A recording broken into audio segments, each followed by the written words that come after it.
Hello दोस्तों, एक बार फिर से स्वागत है आपका अपने YouTube चैनल इम्प्रेसिव लर्निंग में।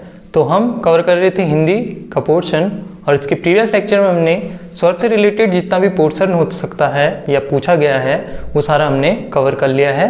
इसमें जो लास्ट एक पॉइंट रहता है या ये कहें कि जो महत्वपूर्ण बिंदु रहता है वह रहता है उच्चारण स्थान स्वरों का।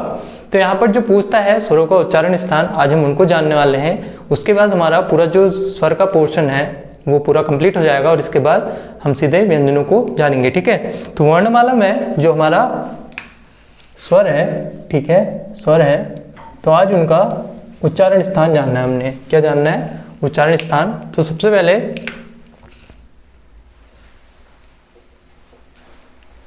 वर्ग, ठीक है,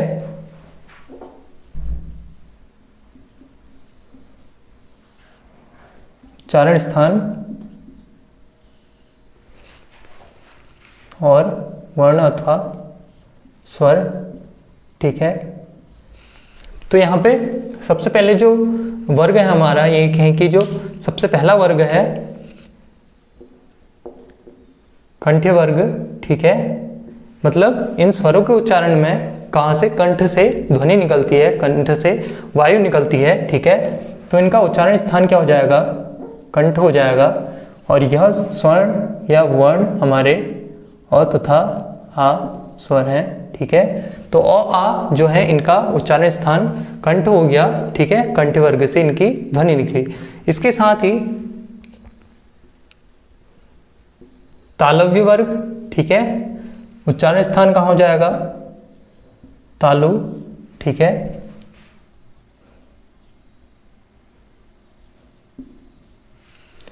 तो दूसरा जो है उच्चारण स्थान तालु जो है ई ई। उसके बाद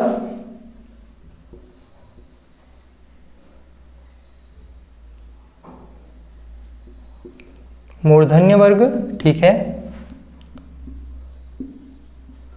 मूर्धा, उच्चारण स्थान क्या हो गया? मूर्धा हो गया। ये मूर्धा और तालु क्या होते हैं मैं आपको बतलाऊंगा। री, ठीक है, ये क्या हो गया? मूर्धन्य इसका उच्चारण स्थान हो गया, मूर्धा इसका उच्चारण स्थान हो गया। उसके बाद ओष्ठ्य, यही कहें कि जिनको आप होंठ या ओंठ करके कई बार देखते होंगे, ठीक है। होंठ, कई किताबों में ओंठ, कई जगह होंठ लिखा है, तो दोनों ये सही है आंसर, ठीक है। तो ओष्ठ्य मतलब होंठों से इनका उच्चारण होता है, ठीक है। तो उ और उ हमारे क्या? ओष्ठ्य वर्ग के जो हमारे स्वर हैं ये हो गए, ठीक है। उसके बाद यहाँ पर जो अन्य दो वर्ग हैं उनको बतलाने से पहले मैं आपको बतलाऊं कि यहाँ पर जो हमारे स्वर बसते हैं अब ए, आई और ओ और साथ में आओ, ठीक है।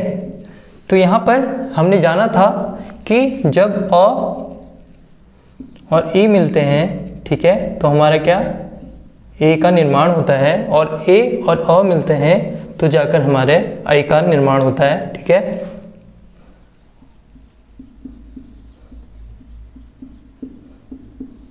और साथ में ओ कैसे बनता है हमारा?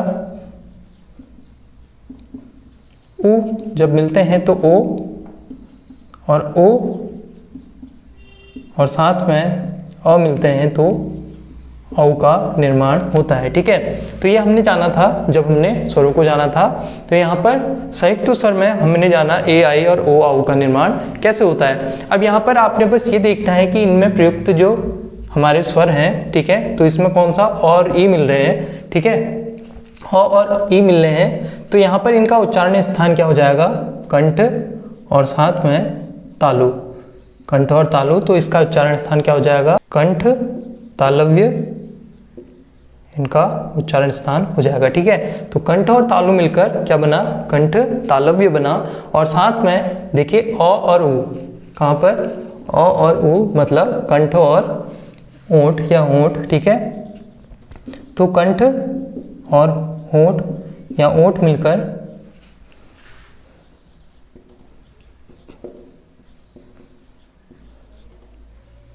कंठोष्ठ, ये इनका वर्ग हो गया, ठीक है। तो यहाँ पर हमने जो जाना वह है इनका उच्चारण स्थान कि अ आ जो हमारे हैं स्वर, उनका उच्चारण स्थान कंठ होता है, साथ में ई ई इनका उच्चारण स्थान तालु या तालव्य होता है, ठीक है। री हमारी मूर्धा, ओष्ठ या होंठ से उच्चारण होने वाले हैं हमारे ऊ, और साथ में ए आई और ओ आओ मैंने आपको बताया था संयुक्त स्वर कैसे बना, ठीक है। तो दीर्घ स्वर में संयुक्त स्वर कैसे बना मैंने आपको बताया था। तो इससे जो इनका उच्चारण स्थान कंठ तालु और कंठोष्ठ को कंठ तालव्य और कंठोष्ठ भी कहते हैं, ठीक है, वर्ग के अंतर्गत आ जाएगा। तो ये हमारा पूरा जो स्वर का आखिरी पॉइंट यह है कि जो महत्वपूर्ण बिंदु है किसको लेकर, इनके उच्चारण स्थान को लेकर, ये पूरा कंप्लीट हो जाता है। यहाँ पे मैं आपको एक चीज बतलाना चाहूंगा, जो तालु है, तालु क्या होता है और मूर्धा क्या होता है। देखिए आप इनको उच्चारित करके भी बता सकते हैं कि आपके जहाँ पर मुंह के अंदर किस भाग को यह स्पर्श करता है, या इन स्वरों के उच्चारण में किस भाग पे जो जीभ है, जीवा आके लगती है, तो वो क्या कहलाते हैं, वही स्थान तालु या मूर्धा कहलाते हैं। अब ये मूर्धा और तालु क्या होते हैं, देखिए तालव्य ई जब हमारी जो जीभ है, जब ई या ई का उच्चारण हम करते हैं, ई का उच्चारण करते हैं, तो ये क्या होता है, जीभ का जो ऊपरी भाग है, ये कौन सा जीभ का ऊपरी भाग है, तो उसके अग्रभाग कहाँ पर, उसका जीभ के ऊपरी भाग का अग्रभाग क्या कहलाता है, यह है अग्रभाग ये क्या कहलाता है, तालु कहलाता है। तो यहाँ पर जीभ आकर लगती है, या ये कहें कि जीभ यहाँ पर स्पर्श होती है, तो हमारे ई का उच्चारण होता है। साथ में मूर्धा जो है जीभ का ऊपरी भाग, जीभ का ऊपरी भाग का ये क्या है, मध्य भाग, कौन सा, ऊपरी भाग का मध्य भाग। ध्यान दीजिएगा कि जीभ के ऊपरी भाग का है ये भाग, ठीक है, ऊपरी भाग का मध्य भाग मूर्धा कहलाता है, और यहाँ पर से री का उच्चारण होता है, या कहें कि स्पर्श करती है जिह्वा हमारी या जीभ, ठीक है। तो ये हमारा उच्चारण स्थान के आधार पर हमारे सारे स्वरों का विभाजन हो जाता है, और इससे हमारा स्वर का जितना भी पोर्शन था वो कंप्लीट हो जाता है, ठीक है। इसके बाद जो है व्यंजनों को जानते हैं, हमारे जितने भी व्यंजन होते हैं उनको जानते हैं, उनमें से बनने वाले क्वेश्चन और उनका उच्चारण स्थान कैसा रहता है ये मैं आपको बतलाता हूँ।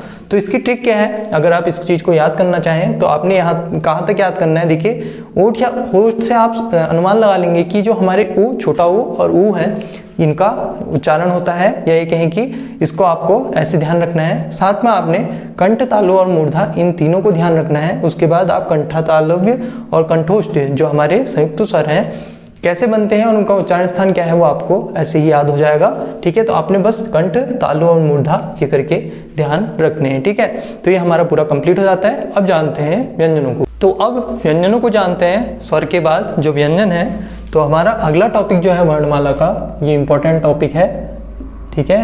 वर्णमाला का पूरा जो टॉपिक है, जो स्वर और व्यंजन संयुक्त है, तो ये पूरा टॉपिक हमारा इंपॉर्टेंट है। तो सबसे पहले देखिए व्यंजन में क्या है कि जैसे हमने स्वरों को जाना था कि स्वर क्या था, जो स्वतंत्र रूप से बोले जाते हैं, जिनका उच्चारण स्वतंत्र रूप से होता है, अर्थात उनको किसी अन्य स्वर की आवश्यकता नहीं रहती है, तो वही क्या कहलाते हैं, हमारे स्वर कहलाते हैं। या कि किसी अन्य वर्ण की आवश्यकता नहीं होती है, वे क्या कहलाते हैं, स्वर कहलाते हैं। वैसे ही व्यंजन, इसके सबसे पहले इसका अभिप्राय, इसका अर्थ जानते हैं। व्यंजन क्या होता है, व्यंजन होता है वे वर्ण, व्यंजन या वे वर्ण जिनका उच्चारण स्वतंत्र रूप से नहीं होता है, ठीक है। इसकी सबसे सिंपल डेफिनेशन यही है कि वर्ण, ठीक है, जिनका उच्चारण स्वतंत्र रूप से नहीं होता है।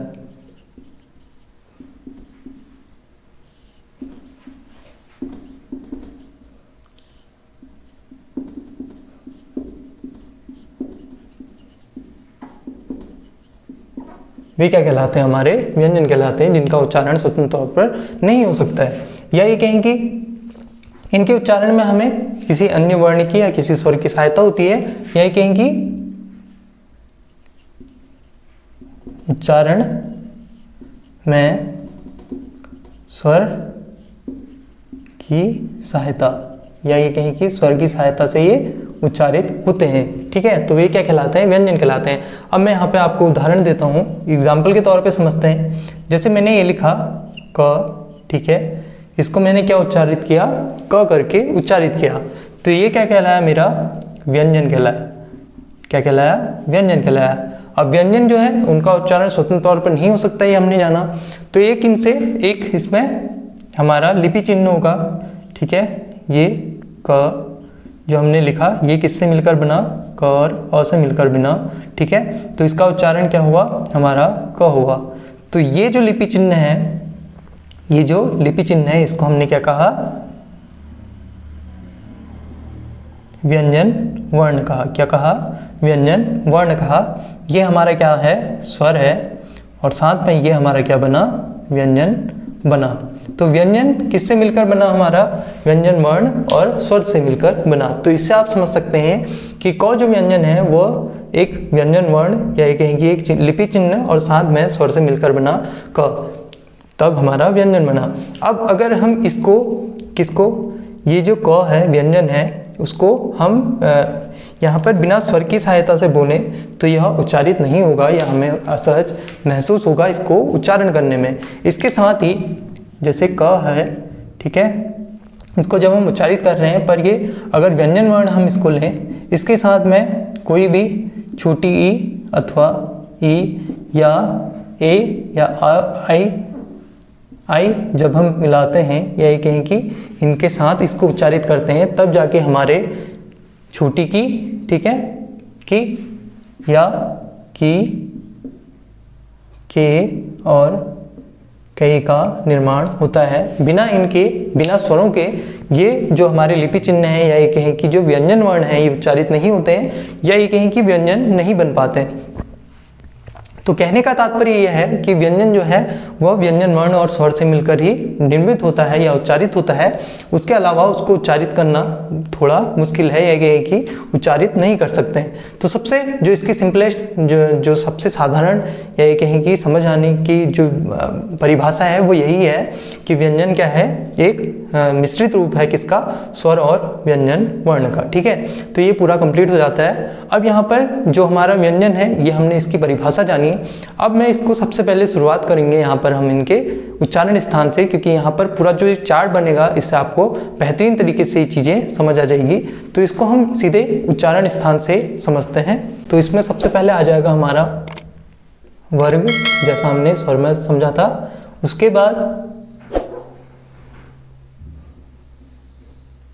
उच्चारण स्थान, ठीक है। उसके बाद अघोष और अल्प प्राण, यहाँ पे मैं शॉर्ट फॉर्म में लिख रहा हूँ, अघोष और अल्प प्राण। फिर है अघोष और महाप्राण, ठीक है। फिर है सघोष, अल्प, सघोष, महाप्राण, सघोष, अल्प और नासिक्य। अब अगर आपने इसकी पहली वीडियोस देखी होंगी या ये जो हमारा जो पोर्शन है जब हमने स्वरों को जाना था, तो यहाँ पे अघोष क्या हमारे स्वर रहते हैं या कौन से हमारे वर्ण अघोष कहलाते हैं, अल्प प्राण कहलाते हैं, वहाँ पे बतलाया मैंने। तो यहाँ पे मैं इनकी एक डेफिनेशन आपको बतला देता हूँ कि इनको क्या समझते हैं या कैसे अघोष को जानते हैं। तो अघोष वर्ण या मैं यहाँ पर अघोष अगर व्यंजनों की बात करें तो अघोष व्यंजन वे व्यंजन हैं जिनमें स्वर तंत्रिकाओं में कंपन नहीं होता है, वे क्या कहलाते हैं, अघोष वर्ण कहलाते हैं। अघोष ये अगर व्यंजन है तो व्यंजन कहलाएंगे। साथ में अल्प प्राण, जिसमें जो हमारा जो मुंह से वायु की ध्वनि या ध्वनि की जो मात्रा है वह कम निकलती है, या ये कहें कि कम समय के लिए ध्वनि जो वायु की मात्रा है हमारे मुंह से निकलती है या इनके उच्चारण में कम समय का उपयोग होता है, तो वे क्या कहलाते हैं, अल्प प्राण कहलाते हैं। महाप्राण जिनके उच्चारण में थोड़े अधिक समय की आवश्यकता होती है या इनके उच्चारण में थोड़ा अधिक समय लगता है, वे महाप्राण कहलाते हैं। सघोष जिनमें श्वास तंत्रिकाओं में कंपन हो, सघोष कहलाएंगे। नासिक्य जिनमें मुंह के साथ साथ नाक की भी जो है हवा जो है नाक से भी निकले, वे नासिक्य कहलाएंगे, या नाक का भी जिसमें उपयोग हो इन वर्णों के उच्चारण में, वे सारे नासिक्य कहलाएंगे, ठीक है। तो यहाँ पे पहले मैं इनको पूरा आपको चार्ट बतलाता हूँ, फिर जाके हम इनके बारे में और अच्छे से समझेंगे, ठीक है। तो वर्ग में सबसे पहला है हमारा कंठ वर्ग, ठीक है। कंठ वर्ग उच्चारण स्थान क्या हो जाएगा, कंठ हो जाएगा। इसमें मैं यहाँ पर व्यंजनों को ले रहा हूँ, ना कि व्यंजनों वर्णों को, क्योंकि अगर हम व्यंजन वर्ण को लेंगे तो यहाँ पर हमें ये हलंत जिसे कहते हैं इस चिन्ह का उपयोग करना पड़ेगा। ठीक है, तो यहाँ पर व्यंजनों को ले रहे हैं हम क, ख, ग, घ और साथ में ण, फिर है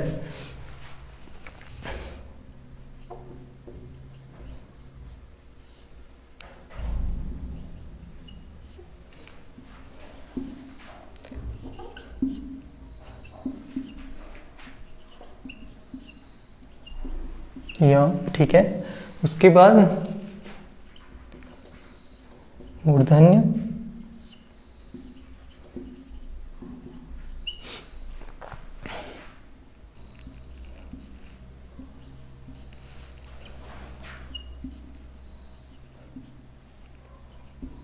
ण। ठीक है, तो क ख ग घ ण छ छ ज झ य ट ठ ड ढ ण तक हो गया हमारा। उसके बाद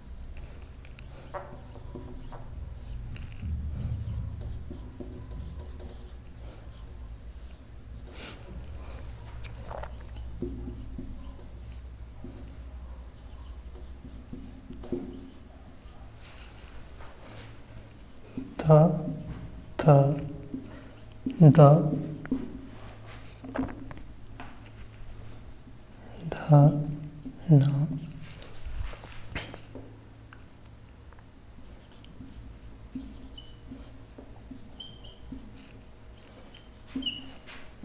म। ठीक है, तो हमारे ये क्या हुए 25 हमारे व्यंजन पूर्ण हो जाते हैं। ठीक है, तो यहाँ पर तक ही बताने का उद्देश्य क्या था पहले मैं बतलाऊंगा।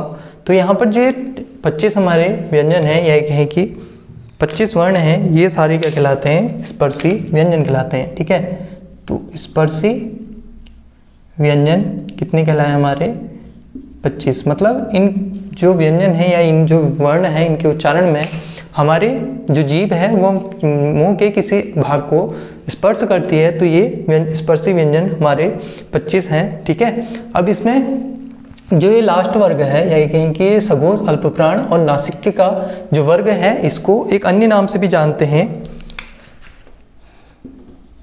पंचमाक्षर। ठीक है,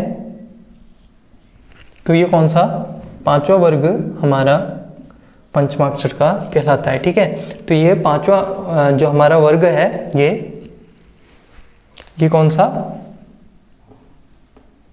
पंचमाक्षर का कहलाया। ठीक है, तो 5वां वर्ग हमारा पंचमाक्षर का कहलाया। ण, य, ण, न और म हमारा क्या कहलाया, पंचमाक्षर कहलाया। ठीक है, तो इसमें जो मेन था आप तालु समझ गए, जीवा का ऊपरी भाग, ठीक है, उसका अग्रभाग क्या कहलाया, तालु कहलाया।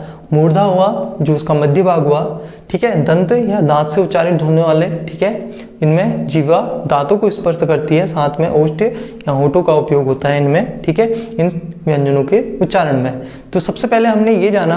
अब इसमें देखिए क्वेश्चन कैसा बन सकता है, अगर अघोष जो वर्ग है या ये कहें कि जो अघोष वर्ग कहलाया वो पहला दूसरा वर्ग कहलाएगा। साथ में अगर सघोष वर्ग पूछता है तो तीसरा चौथा पांचवा जो वर्ग कहलाएगा वो सघोष वर्ग में आ जाएगा। अल्प प्राण में हमारा पहला और तीसरा अल्प प्राण वर्ग में आएगा। साथ में महाप्राण में दूसरा और चौथा हमारा किसमें, महाप्राण में आएगा। ठीक है, अल्प प्राण में पहला तीसरा और पांचवा जो वर्ग है वह अल्प प्राण में आएगा। ऐसे करके आप इसको याद कर सकते हैं। अब स्पर्शी व्यंजन की संख्या 25 हो गई। पंचमाक्षर हमारे ये 5वां वर्ग कहलाया। अब देखिए इसमें जो व्यंजन की संख्या 25 होगी, इसके बाद कौन से व्यंजन आते हैं मैं वो बतलाता हूं। तो इसमें सबसे पहले हमने जाना स्पर्शी व्यंजन, उनकी संख्या कितनी थी, 25 संख्या थी। अब इसके बाद है अंतस्थ व्यंजन। ठीक है, अंतस्थ व्यंजन इनकी संख्या कितनी, 4 होती है, जो कि हैं य, र, ल, व। ठीक है, ठीक है, तो अंतस्थ व्यंजन हमारी इनकी संख्या 4 हुई, य, र, ल, व। साथ में ऊष्म या कहें कि संघर्षी, संघर्षी व्यंजन इनकी संख्या भी 4 होती है, जो कि है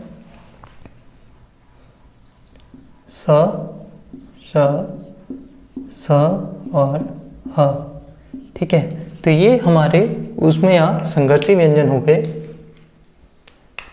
तो स्पर्शी व्यंजन, साथ में अंतस्थ व्यंजन और संघर्षी व्यंजन, जब इनको हम जोड़ते हैं तो इनकी संख्या कितनी, 33 आती है, जो मूल व्यंजन है उनकी संख्या है। ठीक है, तो मूल व्यंजन अगर क्वेश्चन आता है तो कितनी हमारी इनकी संख्या है, 33 है, जिसमें स्पर्शी व्यंजन 25, अंतस्थ व्यंजन 4, ऊष्म और संघर्षी व्यंजन 4, जिसको मिलाकर हमारे टोटल 33 जो मूल व्यंजन है उनका निर्माण होता है। अब इसके बाद हमारे संयुक्त व्यंजन, ठीक है, संयुक्त व्यंजन ये होते हैं हमारे कितने, 4,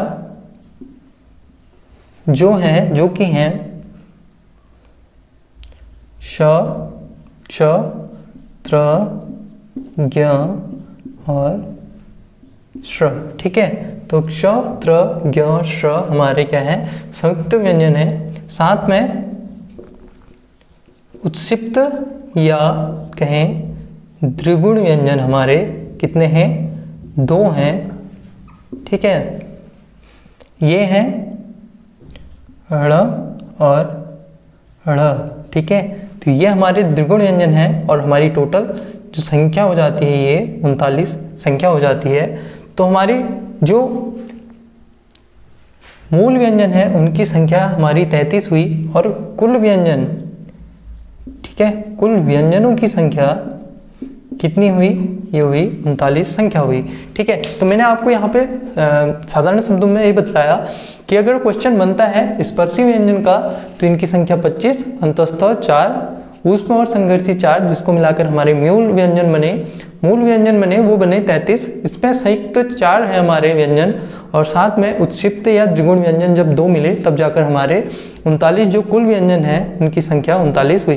ठीक है, तो यहाँ पे आपने ध्यान क्या रखना है, अगर इन चारों में से या इन चारों में से कोई एक आपको ऑप्शन में दे या ये कहें कि इससे क्वेश्चन बनाकर दे कि स किस तरह का व्यंजन है, क्वेश्चन क्या बनेगा कि स या स किस तरह का व्यंजन है, तो आप इसको बतलाएंगे कि यह ऊष्म व्यंजन है या संघर्षी व्यंजन है या यह अंतस्थ व्यंजन है। इसमें अगर एक ऑप्शन में होगा तो आपका आंसर कौन सा, ऊष्म या संघर्षी हो जाएगा अगर वह स का देता है। ठीक है, तो इससे क्या अभिप्राय है मेरा कहने का कि आपको इनके साथ इनके व्यंजन जो इनके वर्ण हैं उनको ध्यान रखना है कि अंतस्थ व्यंजन के अंतर्गत हमारे कौन कौन से व्यंजन आते हैं, साथ में संघर्षी और उसमें के अंतर्गत हमारे कौन कौन से व्यंजन आते हैं। ठीक है, अब यहाँ पर देखिए हमारे जैसे संयुक्त स्वर हमारे स्वरों को मिलाकर या ये कहें कि एक से अधिक जो हमारे स्वर हैं वो आपस में मिलकर एक नए स्वर का निर्माण करते हैं, वैसे ही यहाँ पर व्यंजन जो है हमारे एक से अधिक जो व्यंजन है जब वो मिलते हैं तो एक संयुक्त व्यंजन का निर्माण करते हैं।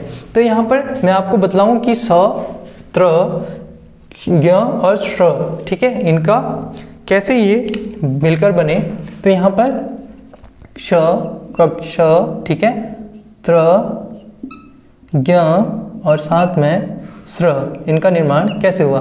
देखिए जब हमें क्षत्रिय बोलते हैं, ठीक है, तो इसमें क का साउंड पहले आता है, क्ष, क, श, क, क्ष, ठीक है, तो क का साउंड पहले आता है तो क और इसमें जब श मिलते हैं, ठीक है, तो श का निर्माण होता है।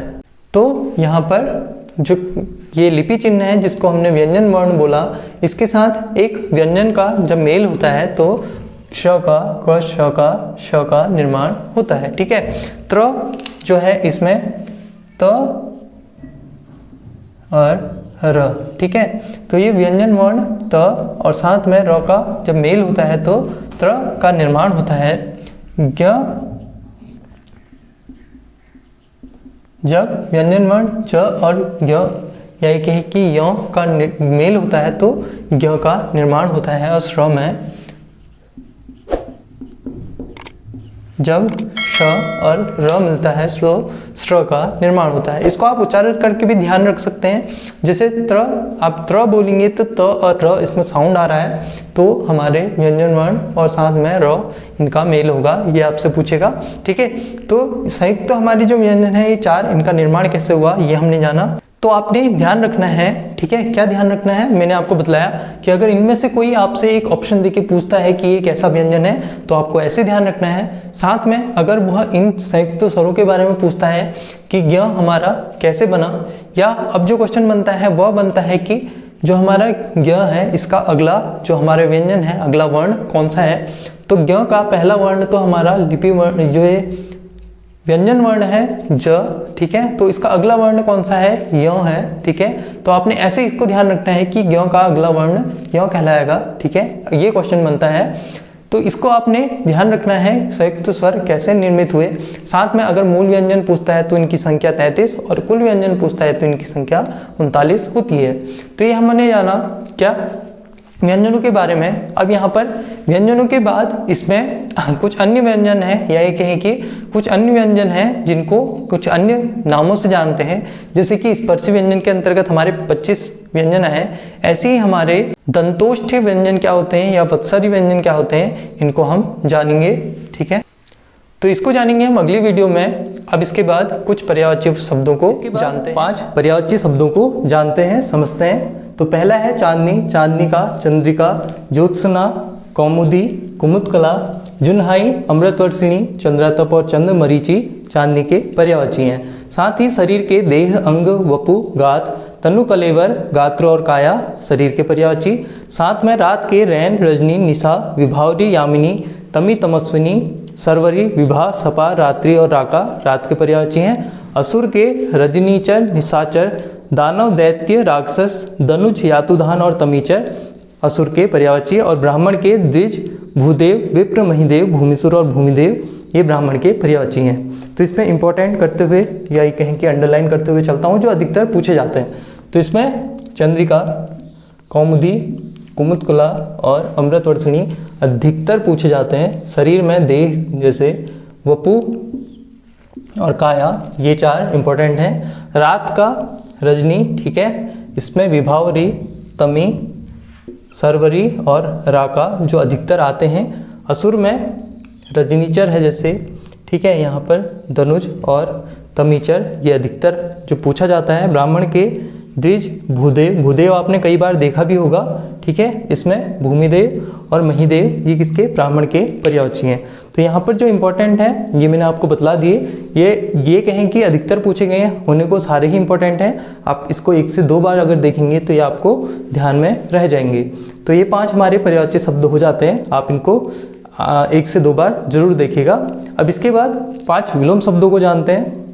तो इसके बाद 5 विलोम शब्दों को समझते हैं। यहाँ पर जो पहला है उसका साधु, साधु का जो विलोम है असाधु, छिन्न का संलग्न, राजा का रंक, प्रफुल्ल का विषाद और परिसीमन का असीमन, ये इनके विलोम शब्द हैं। इनके अर्थ बतलाता चलता हूँ। साधु आप जानते ही होंगे, जो मोह माया से परे हो, ठीक है, जिसका जो गृहस्थ जीवन में नहीं हो, ठीक है, वह क्या कहलाता है? साधु। असाधु जो गृहस्थ जीवन में हो या ये कहें कि मोह माया से संलग्न हो, वह असाधु कहलाएगा।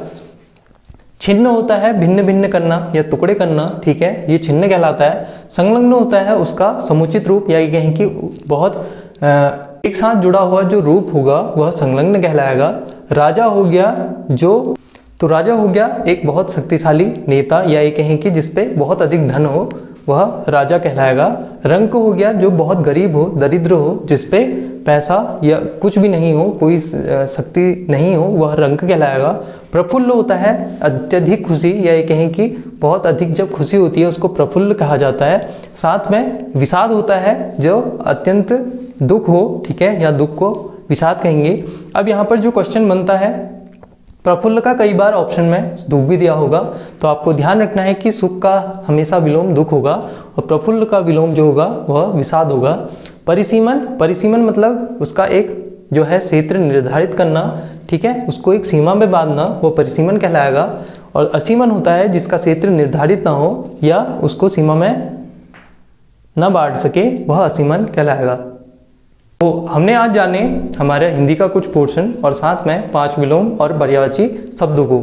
अगर वीडियो आपको पसंद आई हो या हेल्पफुल रही हो तो वीडियो को लाइक करना न भूलें और मिलते हैं हमारे अगले हिंदी के लेक्चर में। तब तक के लिए धन्यवाद।